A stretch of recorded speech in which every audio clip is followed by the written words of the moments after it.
Praise the Lord. அவர்கள் முதிர் வயதிலும் கனிதந்து புஷ்டியும் பசுமையுமாய் இருப்பார்கள்.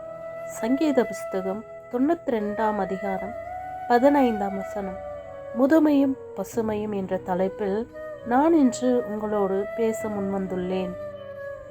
முதிர் வயதுள்ளவர்களை பார்த்து உலகம் சொல்லுவது முதுமையுள்ளவர்கள் என்று, ஆனால் வேதம் சொல்லுகிறது பசுமை உள்ளவர்கள் என்று. ஆமென். அன்பு சகோதர சகோதரிகளே, இந்த உலக பிரகாரமான வாழ்க்கையில் முதிர் வயதுள்ளவர்களை முதியோர் என்று சொல்லுகிறார்கள்.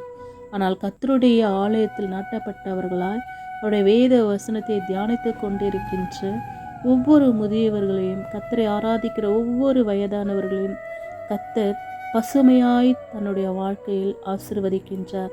தன்னுடைய சந்ததியை பசுமையாக்குகிறார். ஒருபோதும் அவர்களுடைய வேர் காய்ந்து போகாது.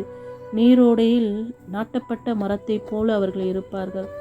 இப்படி முதியோர்களின் ஆலோசனையை கேட்டு நாம் கீழ்ப்படிந்து நடந்தால் பசுமையான வாழ்க்கையை நாம் பெற்றுக்கொள்ளலாம்.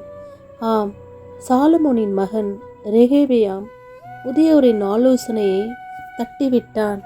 ஆகையால் அவனுடைய ராஜ்யபாரம் அவனை விட்டு நீங்கி போயிற்று.